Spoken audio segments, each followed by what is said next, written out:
Hi అండి all welcome to my channel. ఇవాళ మన ఇంటి స్పెషల్ ఏంటో చూసేద్దాం రండి.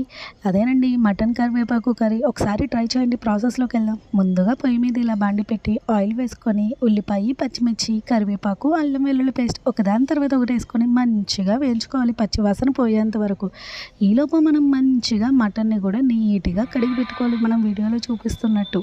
కడిగి పెట్టుకున్న తర్వాత ఈలోపు గరం మసాలాకి ధనియాలు, బియ్యం వేయించేసి అందులోనే చెక్క, లవంగం వేసి మిక్సీ పట్టి 2-3 ఇలాచీ వేసి మిక్సీ పట్టిన తర్వాత ఇలా వెల్లుల్లిపాయలు వేసి మిక్సీ పట్టేస్తే మన గరం మసాలా రెడీ అవుతుంది.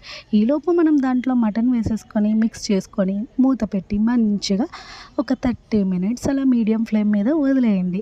మీడియం ఫ్లేమ్ తర్వాత 30 మినిట్స్ తర్వాత ఇలా లోటాతో నీళ్ళు తీసుకొని 2 లోటాలు నీళ్ళు పోసి మిక్స్ చేసేసి మంచిగా మూత పెట్టి ఒక 45 to 50 మినిట్స్ వదిలేసినాక ఇలా దగ్గర పడింది. ఇలా దగ్గర పడిన తర్వాత 1 teaspoon garam masala add చేసి మంచిగా 2 మినిట్స్ అలా మూత పెట్టి ఆపేసినాక ఇలా సర్వింగ్ బౌల్లో తీసుకొని తినేయడమేనండి. చాలా బాగుంటుంది. ఒకసారి ఇలా ట్రై చేయండి.